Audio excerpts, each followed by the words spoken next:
Hello and welcome to Just a Moment. My name is Kristen Harding. Welcome to the show. Today we're going to start out like I always like to do with our little blessing cards. Blessed be. And these, I don't think I've said her name in a while, but these are by Lucy Cavendish. And the guidebook that I read from is also by her. So let's start out with the first one that came up. And that is a blessing from your ancestors, which I thought was really interesting because sometimes I still feel members of my family that have passed away around me, and I know they have messages for us. So sometimes, it will be in the form of like a hummingbird or um, a cardinal coming to see you, or a feather, a penny. They'll use what they need to get your attention. I just wish that we had a heaven hotline sometimes. Anyway, let's get back to it. A blessing from your ancestors.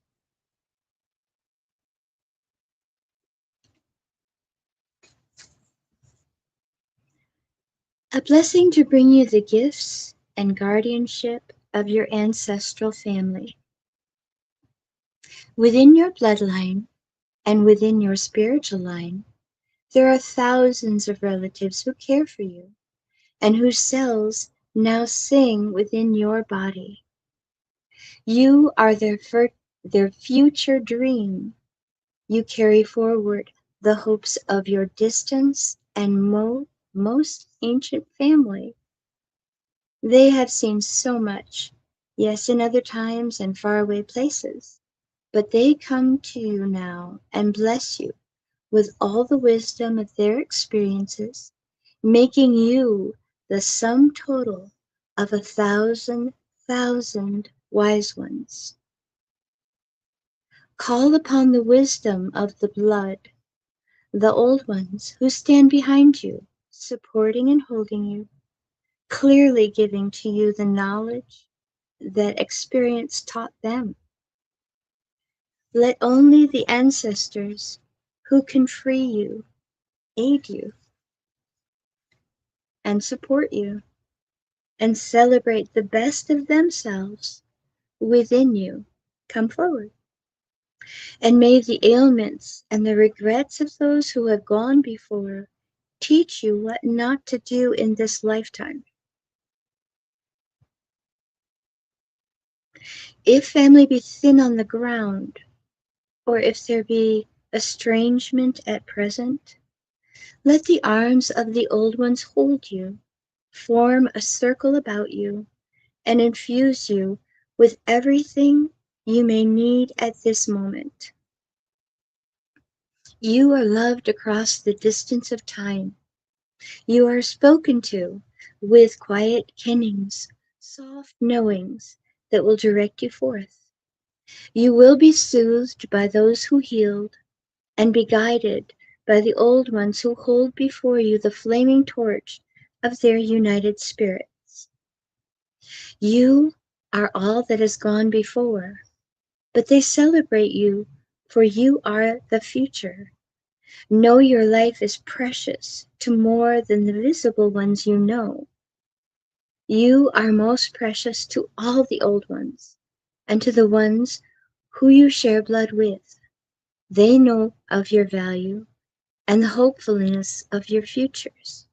May you be blessed, and may you have with you the essence of the elder, the teacher, the one who shows, the one who shares with the young, the one who keeps the skills alive inside you and all about you. Blessed be. Now, the second one that came up, because again, two of them, I don't know why, is this one. It says, a blessing on your sleep. Now, if you're like me, sleep is a prized thing because I used to be able to sleep and sleep and sleep, and now I can't. So, if I get 7 to 8 hours, it's a miracle. So, if you're like me, and a lot of you are, because you are experiencing all of these different frequencies, finding that peace again, finding that sleep again, will really benefit your mental health. All right, let's see what they say. Blessings on your sleep. A blessing for a deep and peaceful sleep, full of wondrous dreams and long hours where the body and brain can focus entirely upon their rest and healing. May you find the blessing of deep, good sleep.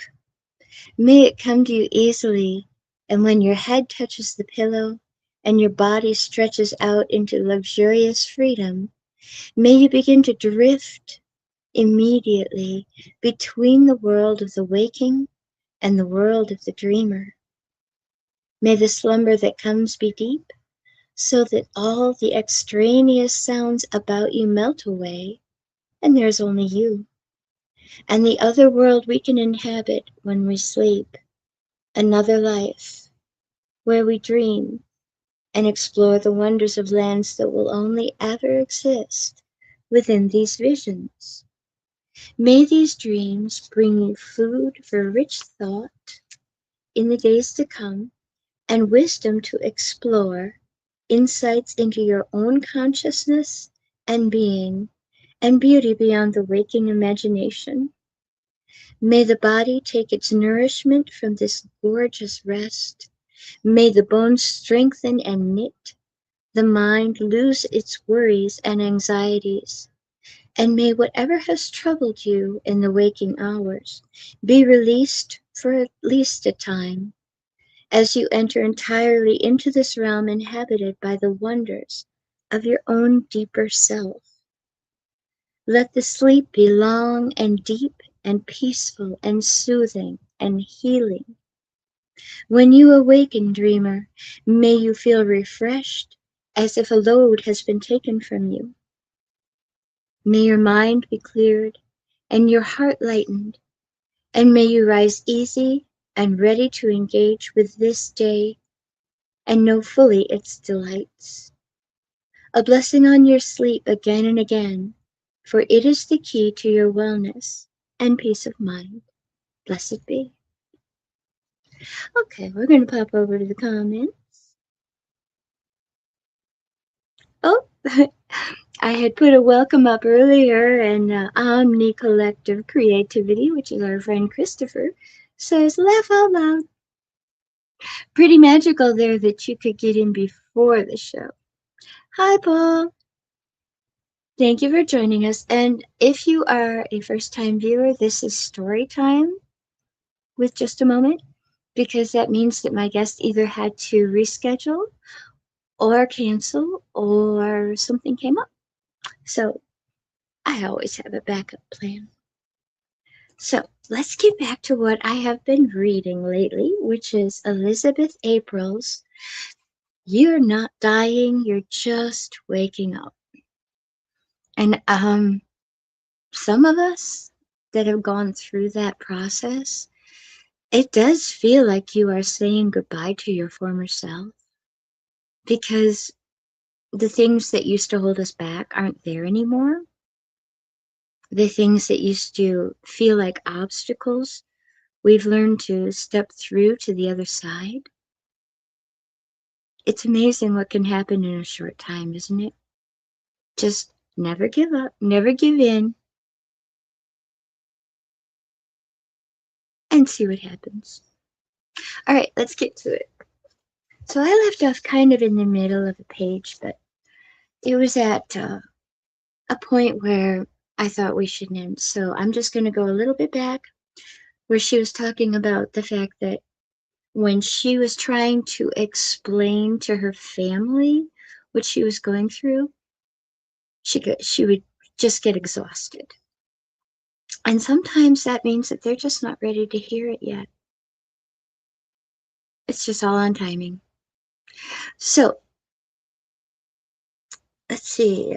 She said, the amount of pain that I truly went through was attempting to tell my family what I was going through. Regardless of how badly I wanted them to get it, it seemed like the harder I pushed, the more resistance I received and the more exhausted I became. And that makes me think of don't push the river, let it flow. So, EA's definition of the law of non-intervention. A universal law which prevents any being from interacting with another without the sole permission of that being. I first got introduced to this concept when connecting with the Galactic Federation. I asked them, if you are super advanced and have the cure for like everything, including the ability to stop our nuclear weapons, then why don't you just come down and save us from the corruption on our planet? Excuse me. I've heard that question asked before, haven't you? It seems simple enough to me. Their response was, we respect every life form and their free will. The law of non-intervention prevents us from coming down and helping. We are only allowed to do so if humanity is ready and consciously asking for it. This sparks the idea of Trump. Yeah, I know, I roll. Maybe one of the reasons he was planted as a president on this planet at this time was to force people to ask for help. Just a thought. Remember, when looking at how our consciousness is changing the future of the collectives, we must always look at the majority's perception. For all of 2019 and 2020, I kept getting the message, our strength is in the numbers.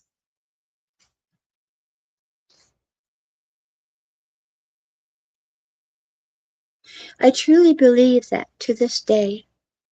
Let's all band together and ask for assistance and progression for the highest good of all involved.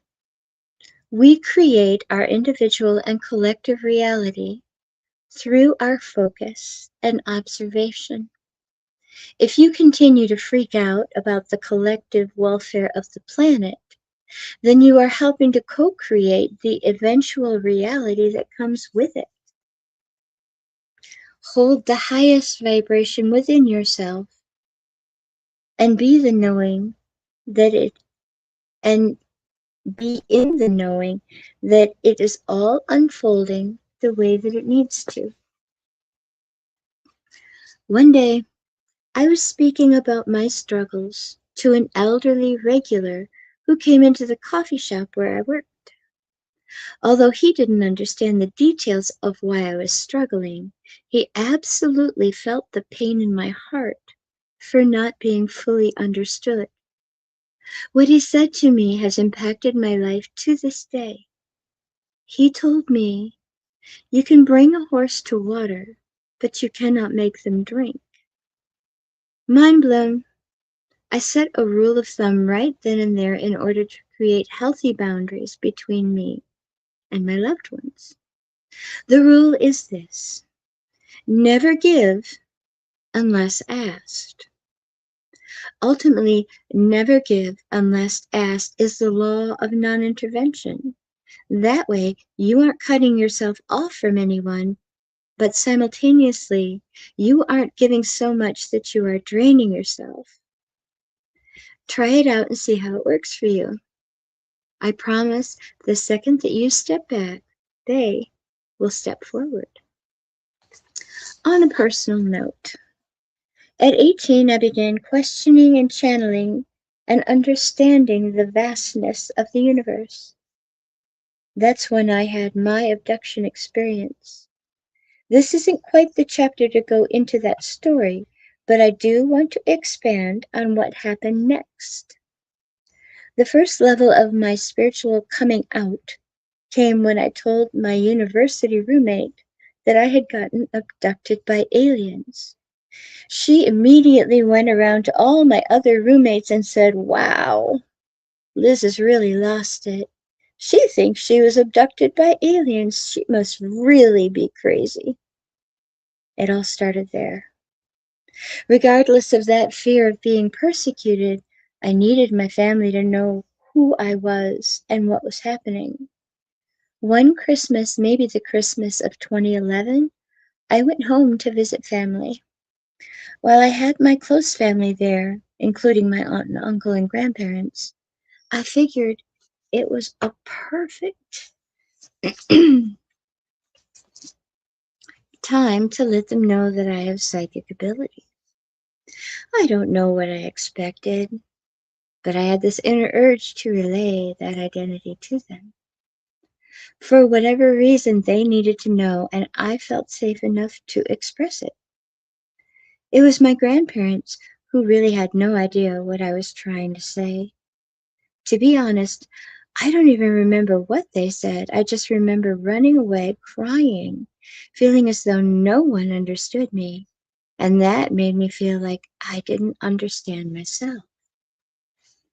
Despite this painful interaction, I had to try one more time.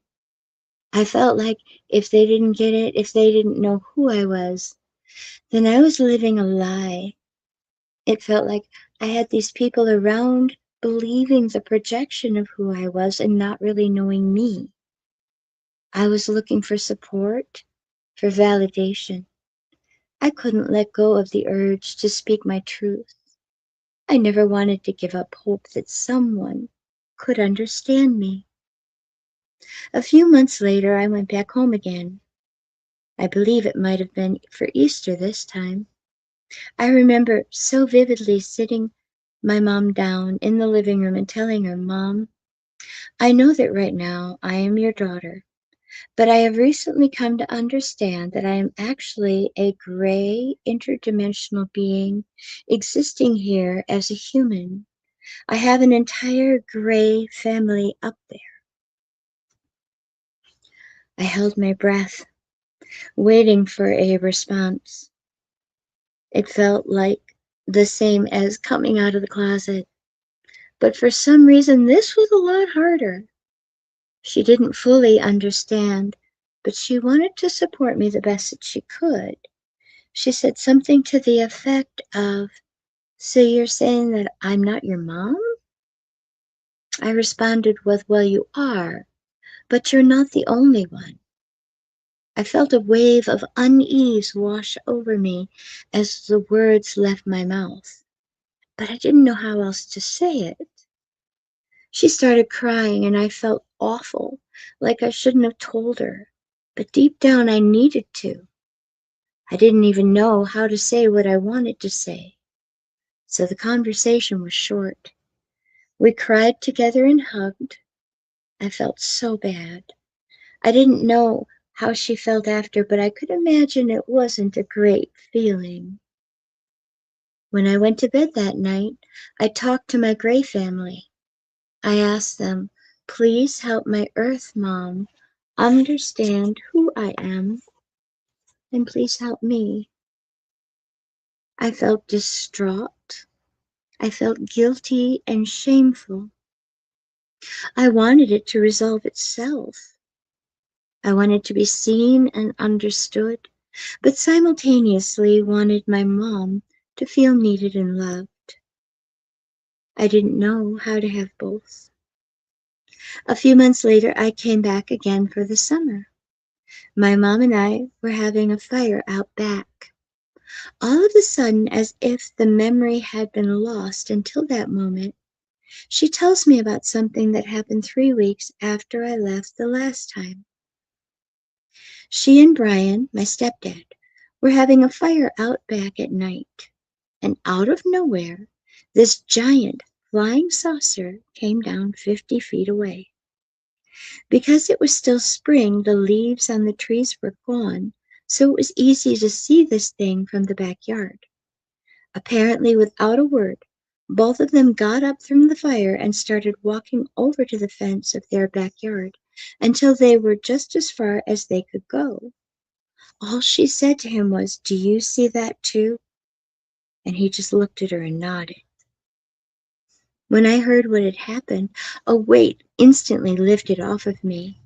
I felt understood in a way I wasn't even able to articulate. I believe the experience was my cosmic family coming down and showing my mom the truth of what is out there and my connection to them. Since then, she has watched every one of my videos, interviews, podcasts, and sits in the front row of conferences I speak at. Even without that experience, she would have done the same. She always holds unconditional love towards me and my brother, no matter what. I really lucked out with every member of my family. They have supported me in their own ways that my entire life. Now I get to support them with the information I channel. What a beautiful life I have chosen, eh?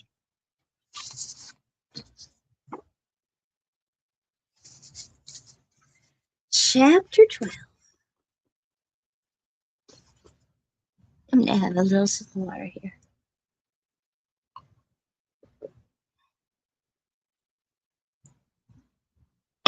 Here we go.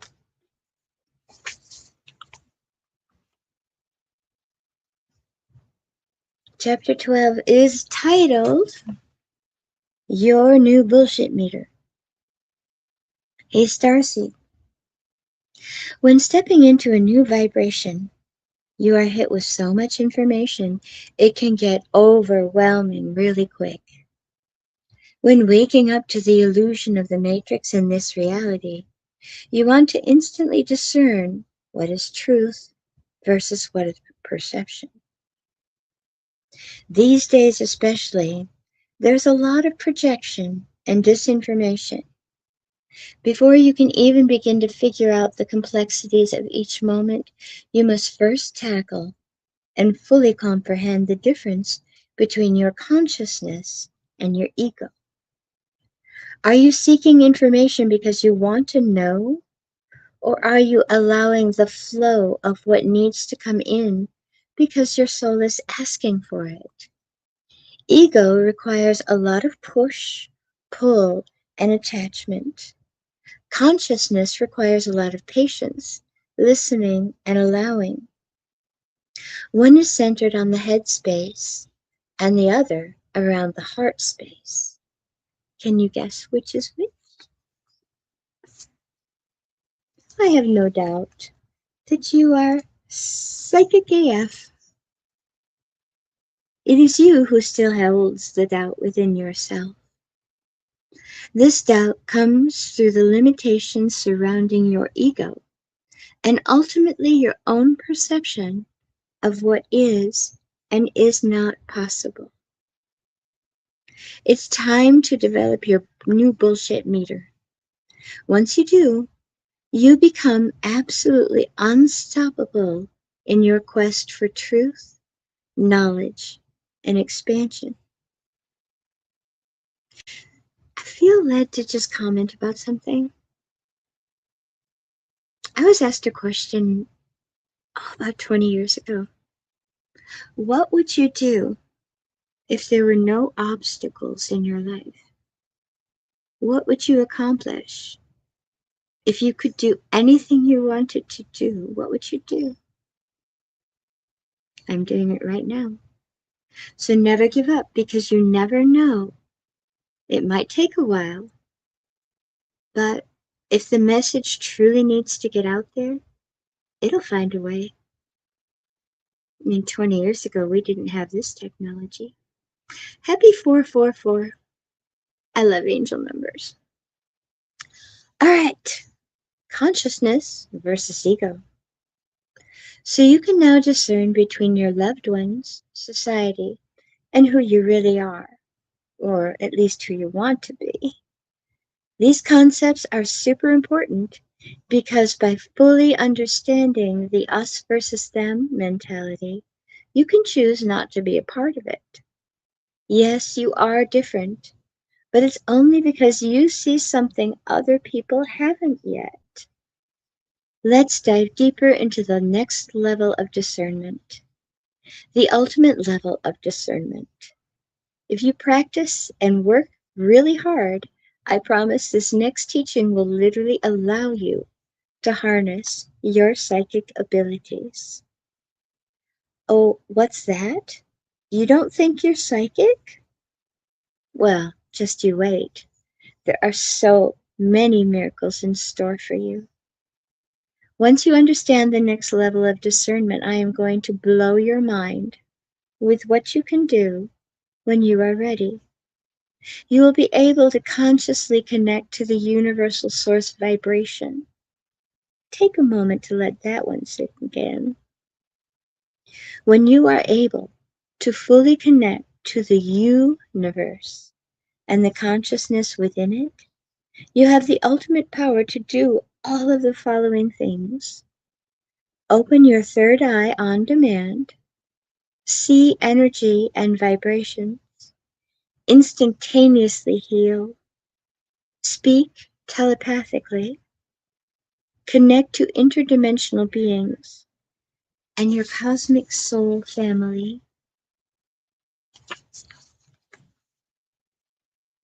astral travel and remote view, become completely empathic, harness all of the clairs and the intuition, and so on. Sounds too good to be true, doesn't it? Well, it's not. It's the truth, but it's not an easy task. It takes thousands of lifetimes to practice this skill I am about to dive into. The good thing is you already know how to do this. You already have tens of thousands of lifetimes. I know this because you literally wouldn't be reading this book if you haven't. You are vastly prepared for your current human understanding.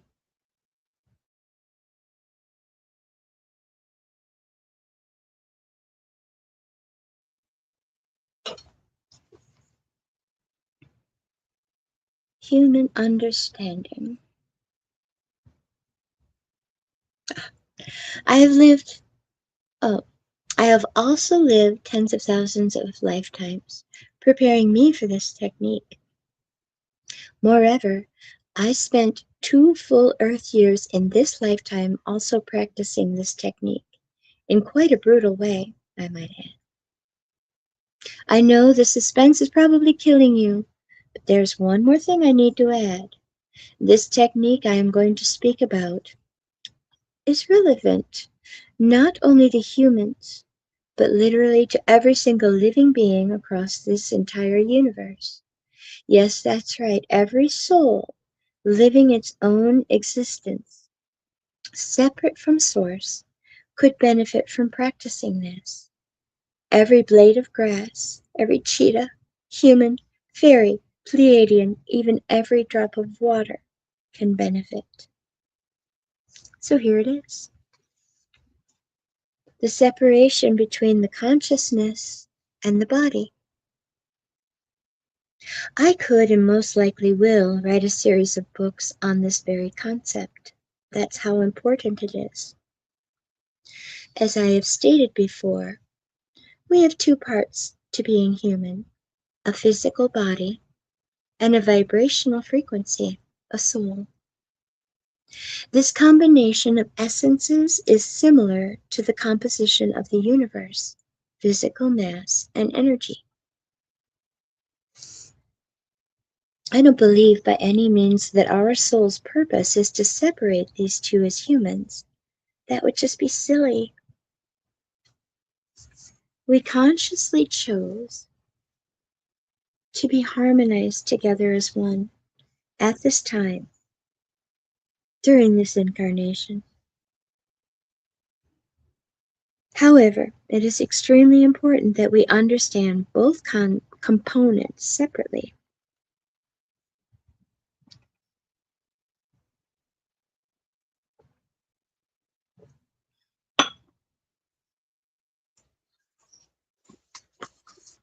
I do not consent to any frequencies that do not resonate with my highest good.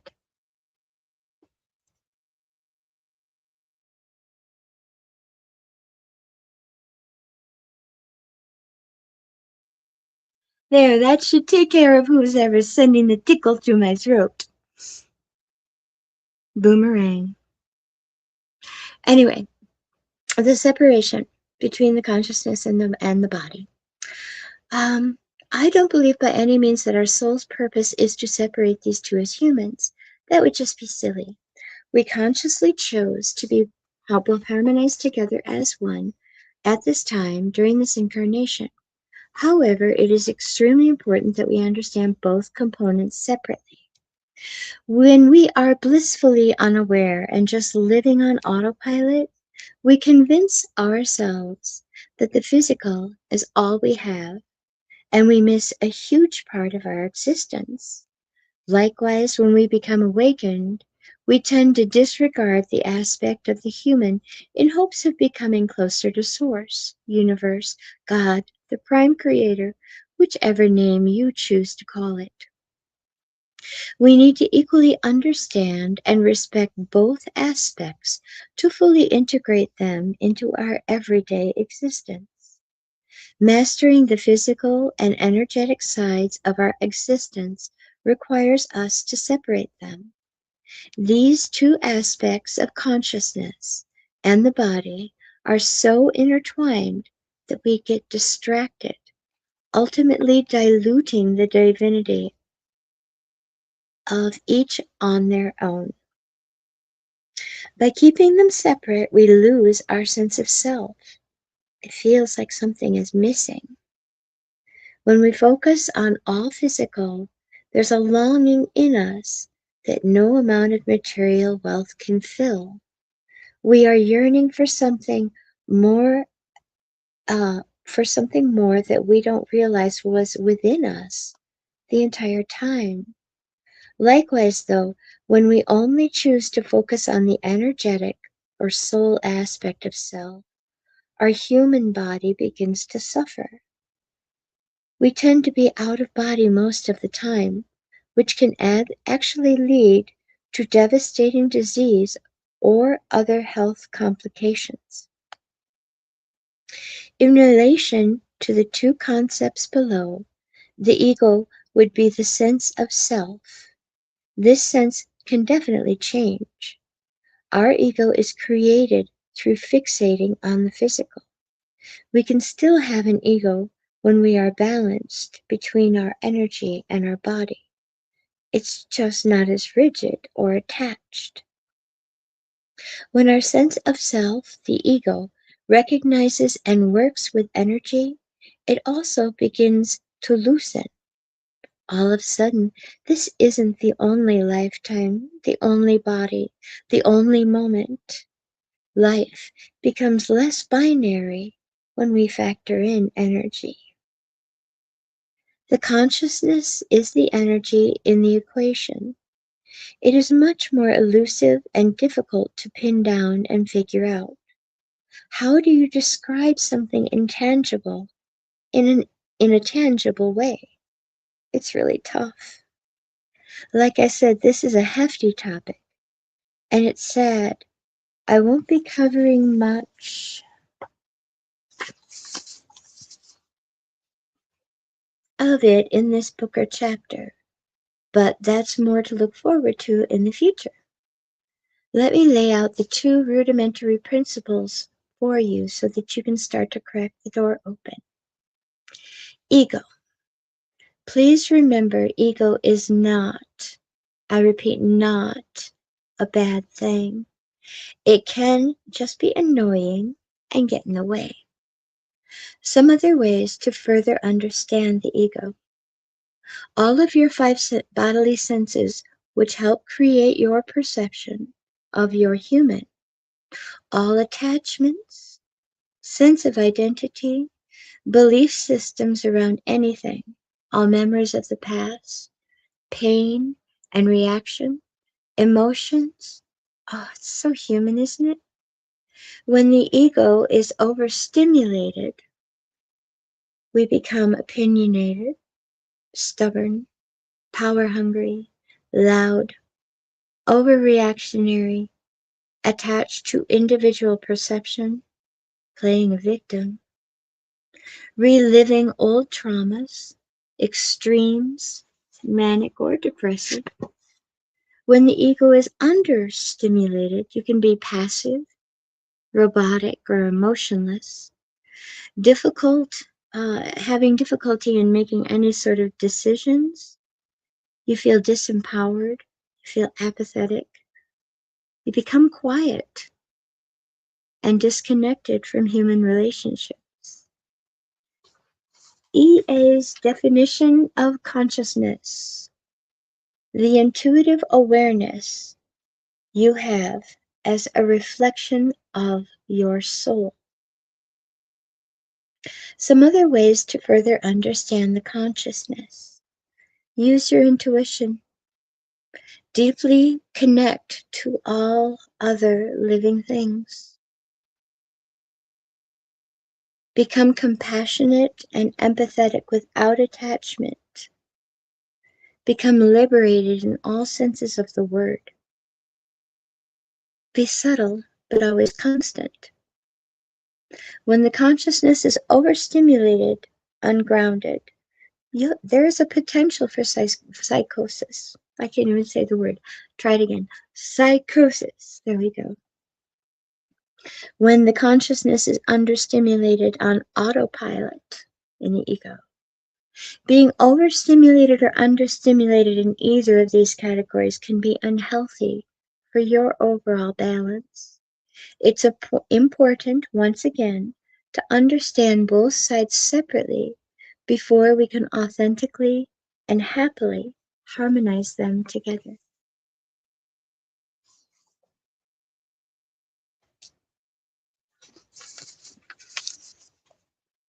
Here are some healthy ways to momentarily separate the ego mind from the consciousness. Meditation. Meditation for consciousness. I know I mentioned that you don't have to meditate for 5 hours a day to become awakened, and I still stick to that statement. However, there is a pretty good reason meditation has been emphasized over and over. Meditation is simply the process of quieting the ego human mind. You can get similar results doing things like driving a car, painting, or creating, playing music, or really anything where you are able to just zone out consciously.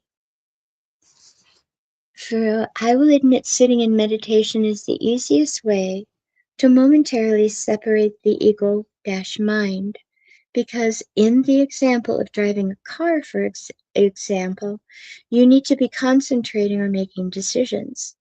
This essentially takes you away from the nothingness of the true meditation and mindfulness, keeping your mind in a hyperdrive state. When we quiet the ego, we allow ourselves to finally connect to what's always existing behind the ego, the consciousness.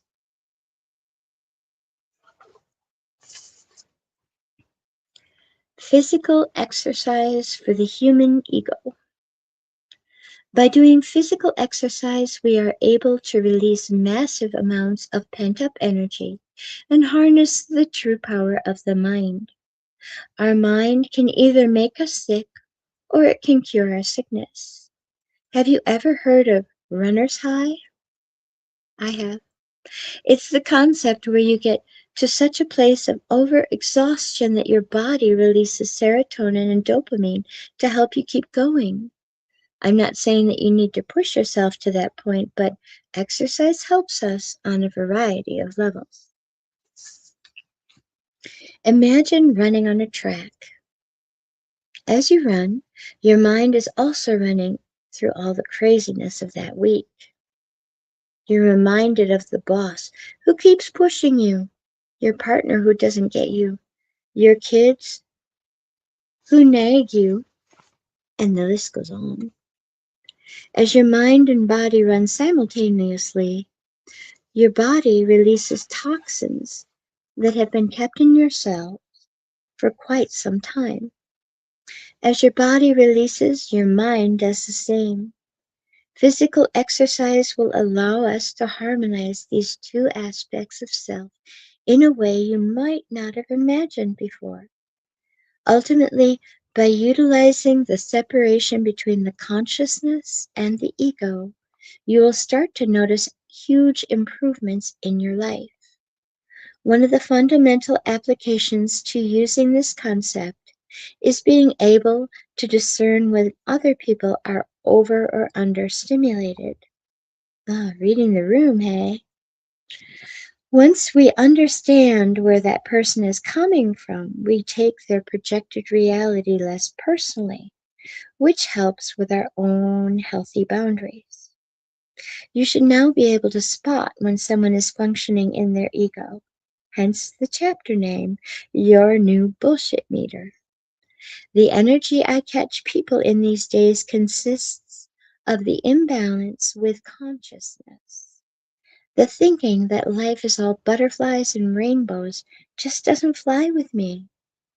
People who want to abandon their human existence to fly away with their cosmic relatives are also missing a huge aspect of actually living.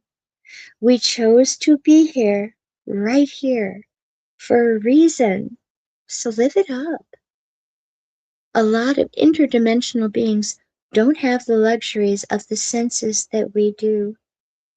We can smell, touch, taste, hear, and see incredible things on this planet. Even if what we sense is fearful, they are still incredible because we are capable of experiencing them. Let's see, a little bit more. Okay. On a personal note, she says, when I was around 19, I realized that all my pain and misery were due to my ego, my skewed perception of the world around me, my roller coaster of emotion, my attachments, my expectations were all the ego. I concluded that if ego was my misery, then I'll just get rid of it. Have you ever wanted to completely squish your ego? Well, for 2 years, that's exactly what I attempted to do. I took a neutrality to I took neutrality to a whole new level. I would objectively observe everything and avoid making clear conclusions on anything. I was perpetually on the fence. I stopped celebrating things because it seemed pointless. I removed myself from friends because it was too human. I chose not to participate in emotional moments of expression because it was too 3D. I began to thrive in my classes because I didn't have the unnecessary distraction of the day-to-day human struggles. I focused on what I needed to accomplish, and I did it with precision. My ability to channel was extremely heightened. I could tap into anything, all knowledge, at any time. I no longer held doubts or attachments to what could be. I just removed myself from space and time to experience what is, always. What I didn't realize at the time was the amount of suffering the rest of my life was experiencing. I went back to my blissfully ignorant stage in a whole different way by convincing myself that getting rid of the human aspect was the only way to advance. My romantic relationships began suffering, and my boyfriend at the time told me I was cold and unloving, which surprised me because I felt like I was really connected with him.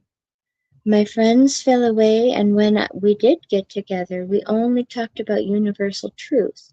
But I never asked them about how they were doing or even feeling for that matter. I'd lost my humanity. About 2 years into this experiment, I had a huge breakthrough, which of course came through as a huge breakdown. Out of nowhere, I began crying hysterically. This was quite odd since I had been working on non-reaction with my emotions. I was reacting without a perceptible cause. So, in that moment, I sat down on my bed, closed my eyes, and checked in with myself, asking, "What's going on? Are you okay?" Upon opening my third eye, I saw this beautiful little girl around the age of 6 crying, with her face in her hands. At this time, I assumed that this was an uncrossed spirit who needed my help. As I got closer, she looked up and I was shocked because I saw myself. "Are you okay? What's wrong?" I asked my younger self. She responded with pain in her words. "You don't love me." Shocked again, I told her, "What? Yes, I do. Why would you think that?" "You never pay attention to me," she said. "You never respect or listen to my feelings." In that moment, I got it. She represented my ego, my human. How silly was I to think that I could get rid of my human while still being one? By separating from my expression and feelings, I removed myself from the world as a whole. I became completely unreliable. I created an identity as a teacher, but nothing more. I felt that the messenger was that being a messenger was my purpose. So why not just play that game? I know now, I now know that if I was just meant to be a messenger, I would have come down from the sky as an interdimensional or energy being relaying messages to humanity. No, this was not my only role. I was also here to be a human, which meant completely surrendering and listening to those deeper aspects of my experience. I am now easily able to discern when I am stepping into the place of neutrality and when I am stepping into a place of opinion and perception. I try to make my audience aware of the differences in my videos as well. Going through this polarity made me realize how important loving and appreciating our human truly is, and also how truly amazing it is to be a human and work with the five senses and emotions to experience a more in depth incarnation. Still to this day, I appreciate my vessel and all that it gives me here on this planet. I think that's a good place to stop for now. So that is all for now, my dear friends. Thank you so much for joining me. Never forget that you are amazing. You are loved. Be well, be safe out there, and I will see you on the next show. Bye.